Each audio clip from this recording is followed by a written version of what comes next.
saludamos a esta hora y le agradecemos la amabilidad que siempre tiene con RCR al general de la Policía Nacional en situación de retiro, Gastón Rodríguez, que en su momento ha sido ministro del Interior. General, qué gusto saludarlo, siempre es un gusto conversar con usted, muy amable. Muchas gracias, muy buenos días, un saludo cordial para todas las personas que se enlazan a través de este medio.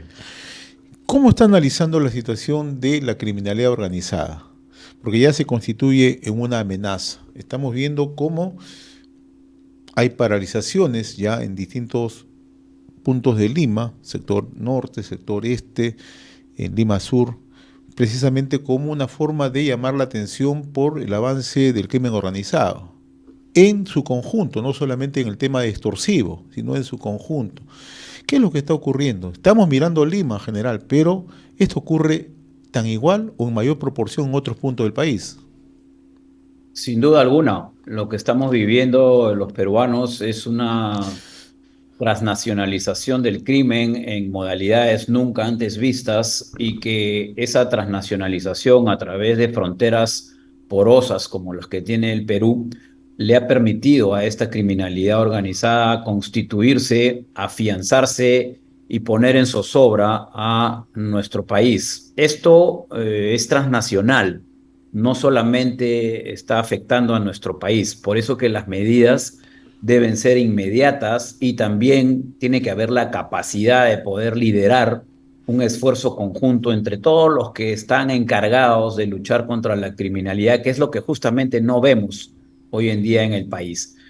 He acuñado yo una frase que le he puesto el liderazgo conductual y da gusto que se escuche hoy en día que eso es lo primero que hay que fortalecer. ¿Y por qué el liderazgo?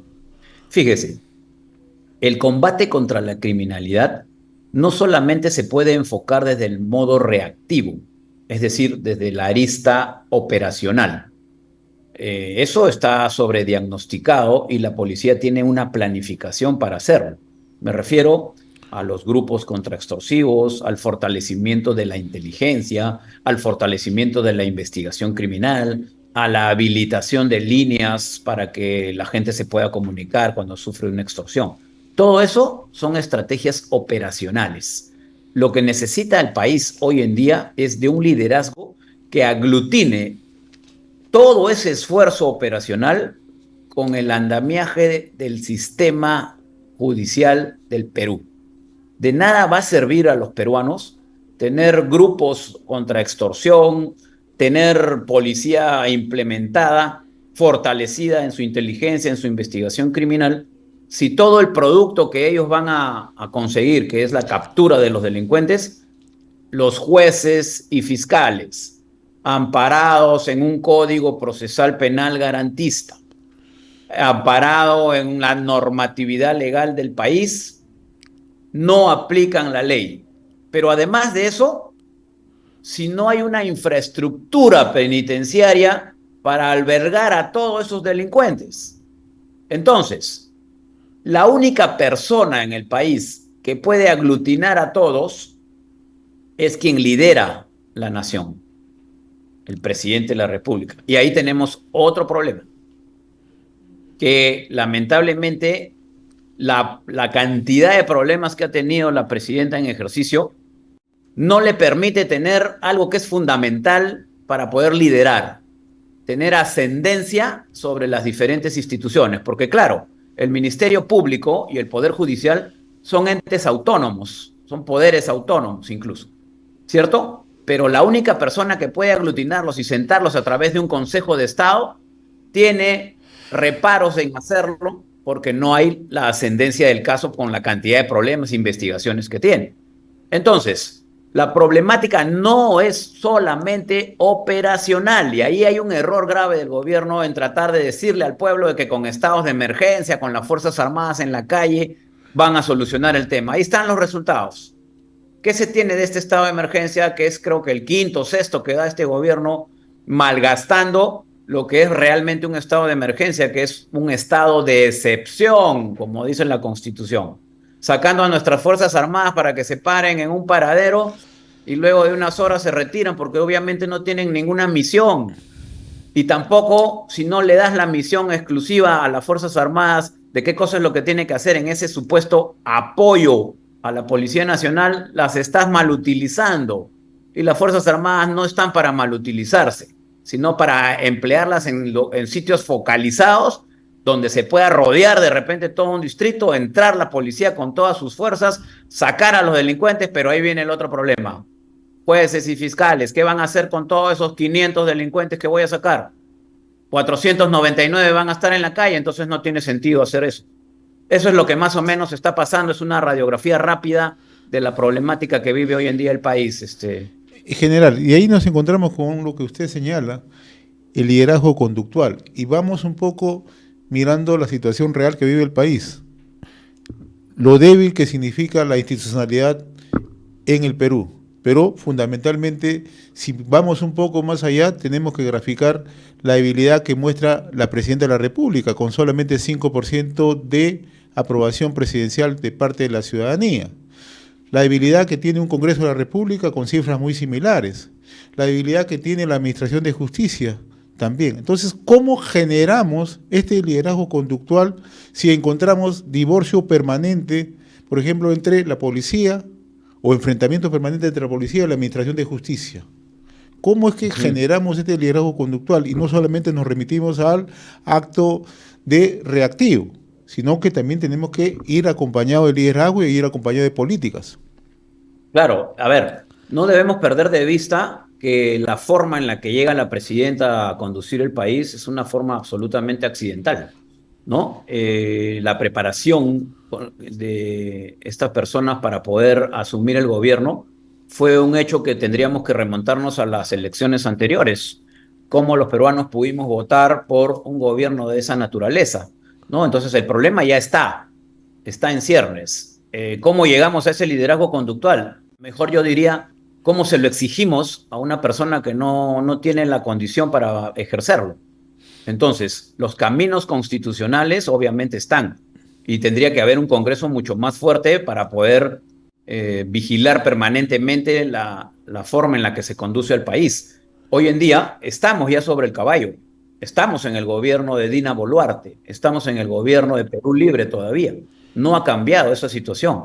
Y esto es lo que los peruanos debemos de reflexionar para la próxima elección. Necesitamos realmente a alguien que lidere el país y que actúe con contundencia, que genere voluntad política desde el inicio para poder combatir la criminalidad. Por ejemplo, ¿cómo es posible que a la Policía Nacional, que por ley es la que previene, investiga y combate la delincuencia y que tiene un plan elaborado por ellos mismos en fortalecimiento de capacidades, no se le haya dado una inversión? Sin embargo, se priorice levantar a un muerto como es Petroperú, ¿no? Se esté priorizando gastos que no deberían de darse en estos momentos. Sin embargo, la seguridad parece que no les interesara en la real magnitud y recién se ven, digamos, acorralados cuando el pueblo comienza a manifestar ese fastidio, ese hartazgo frente a esta vorágine imparable de criminalidad, de extorsiones, de inseguridad, que no permite a la población ejercer sus derechos. Y otra cosa más, que genera en esa población una sensación muy grande de impunidad. Y la impunidad lo que hace es fortalecer al delincuente, porque sabe que no le va a pasar nada y va a seguir en esas andadas, como lo que sucede, y ustedes los periodistas lo presentan siempre, las presentaciones de los comisarios a los delincuentes que han capturado 2, 3, 4 veces en las mismas andadas, y de ahí nace todo. Entonces, la problemática del Perú en seguridad es muy grande, y en este momento no hay forma de generarle un liderazgo a quien no lo tiene, así de simple. Entonces, ¿qué salida le encontramos? Que la movilización es permanente como lo que se están registrando en Lima, que esto se replique en otro punto del país. ¿A eso No, vamos? yo creo que lo que tenemos que hacer los peruanos es exigir a nuestras autoridades, a nuestro Congreso de la República, ¿no? De diferentes formas. Una de ellas es la protesta legítima, obviamente pacífica. La otra es a través de las diferentes organizaciones, como se está haciendo. Ya se han pronunciado todo el sector empresarial con las medidas, los partidos políticos, ¿no? Seguridad ciudadana no se olvide que es un esfuerzo conjunto. Todos tenemos que solicitar para que el gobernante que legítimamente se encuentra en el poder actúe accione. Y esa accionar tiene que verse reflejado en medidas concretas, pero que además sean informadas a la población. Por ejemplo, sabemos que el estado de emergencia ha generado desplazamiento de Fuerzas Armadas, de policía. El gobierno se encarga de dar una conferencia de prensa, creo que el día de ayer, donde dice cuáles son las medidas que se han tomado y qué resultados se han obtenido en estos días de estado de emergencia. Pero no tocan lo que es la esencia de lo que quieren la gente. De todos esos operativos que se han hecho, presentan 500 operativos. De todos esos operativos, ¿qué cosa se ha obtenido? Se ha desarticulado, dice 500 personas, 200 bandas, 50 organizaciones criminales. Correcto. ¿Dónde están? ¿Por qué no está sentado en esa conferencia el fiscal de la Nación y el presidente del Poder Judicial para que le diga, señor, nosotros como gobierno hemos cerrado todo el distrito, por ejemplo, de San Juan del Lurigancho, ha ingresado Fuerza Armada, Policía, Inteligencia, Investigación Criminal, el grupo Gorex, todos, y hemos capturado a 500 delincuentes. Le paso el tema al fiscal de la Nación. Diga usted al país cuántos de los 500 han sido denunciados por el Ministerio Público.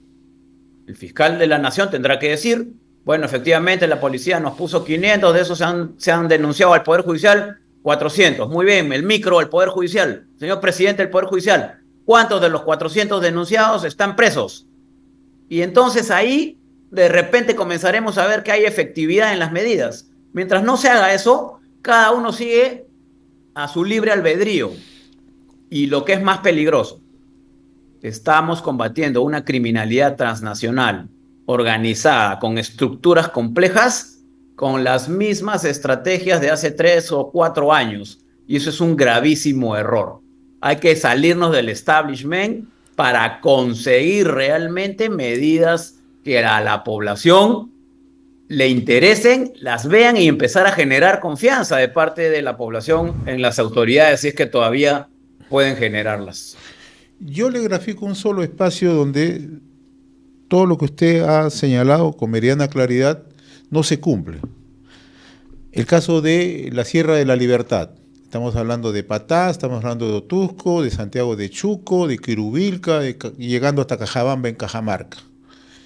Allí hay impunidad total. ¿Por qué? Porque hay corrupción en todos los extremos general. Entonces, ¿cómo combatimos al crimen organizado si tenemos una corrupción que se presenta en todas las instituciones? Hay malos policías. No toda la policía cumple un excelente trabajo, pero hay malos policías. Hay malos jueces, claro. Hay malos fiscales, hay malos funcionarios, claro, en el gobierno regional, hay malos funcionarios en los gobiernos locales. Entonces, allí también estriba otro problema central.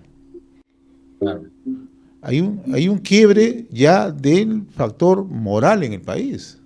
Así es. Así es, fíjese, mire, lo que usted ha tocado es muy importante. ¿Me ve? ¿Me ve? Sí, perfecto. Lo que usted ha tocado es un factor muy importante y eso se genera básicamente cuando se toman medidas que son paliativas, ¿no?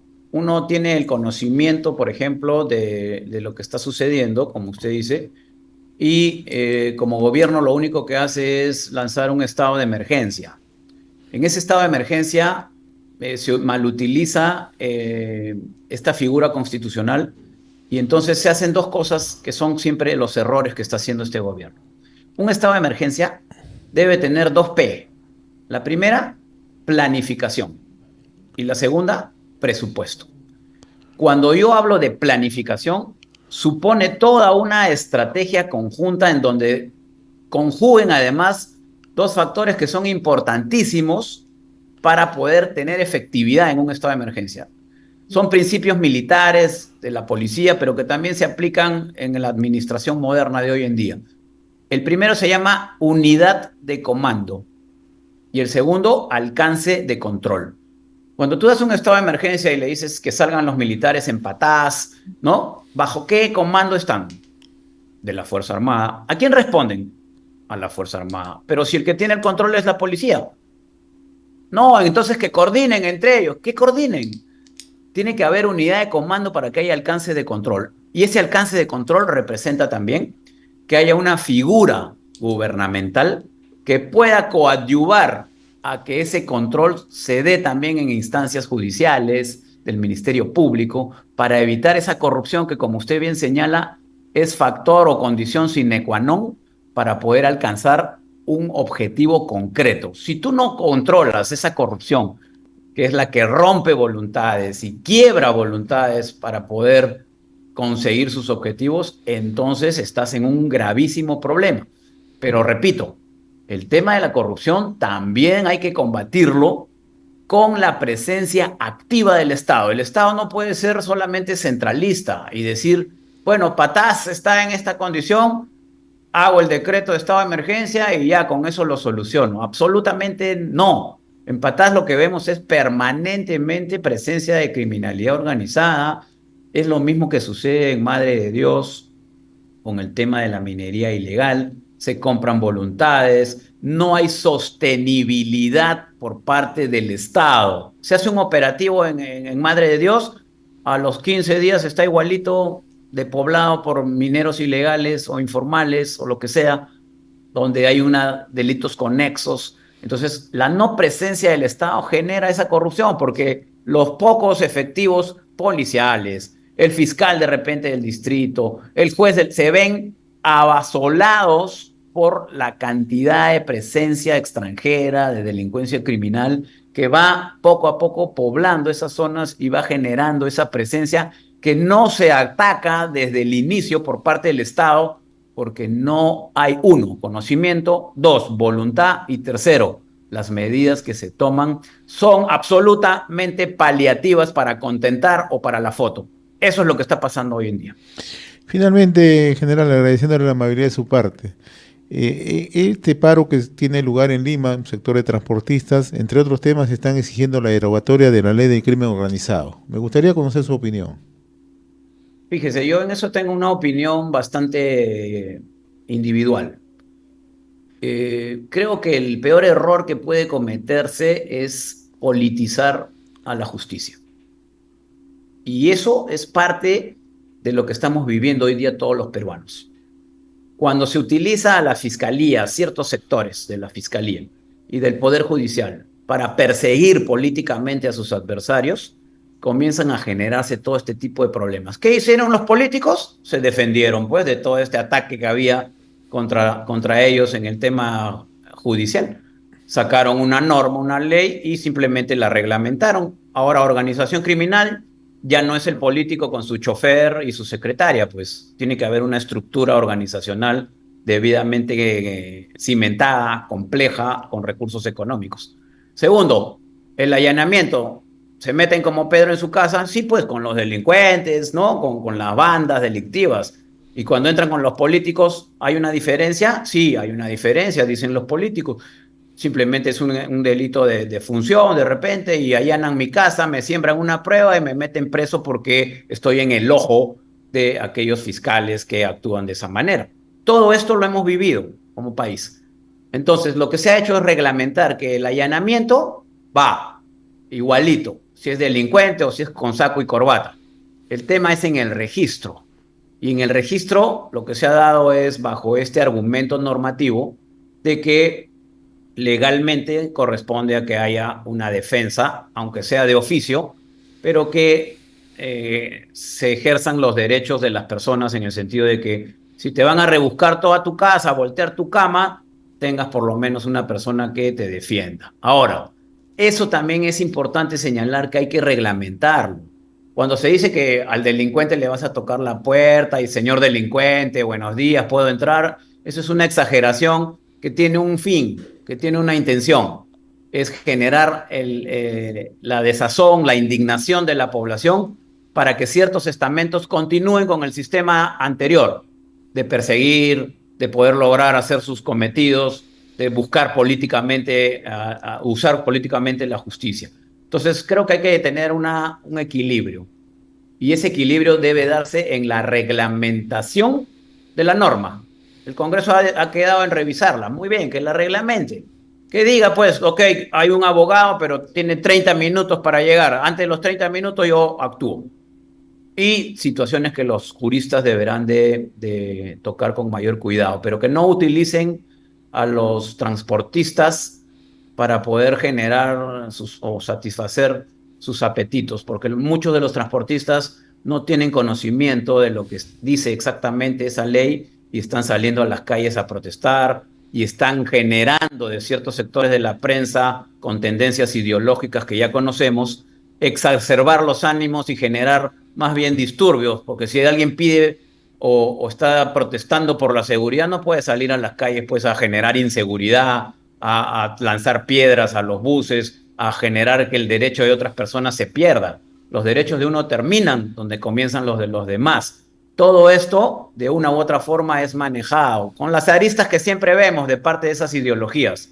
Los medios de comunicación afines que ahí mismo ponen en sus pantallas 6 pantallas para informar las 24 horas del día. Cuando un policía arresta a una de estas personas, todos los medios están ahí. Cuando los manifestantes le tiran piedras a los policías, todos voltean sus cámaras para el otro lado. O sea, lo mismo que hemos visto. Cuando uno quiere que una situación se dé, entonces utiliza toda la parafernaria comunicacional de ciertos medios para poder informarle a la población 24/7, decirle dónde deben de protestar, en qué esquina se deben de parar y conseguir su objetivo como lo han hecho anteriormente. General, muy reconocido por esta comunicación a través de RCR, Red de Comunicación Regional. Ha sido un gusto dialogar con usted, muy amable como siempre. Buen día. Buenos días, saludo cordial. Muy gentil.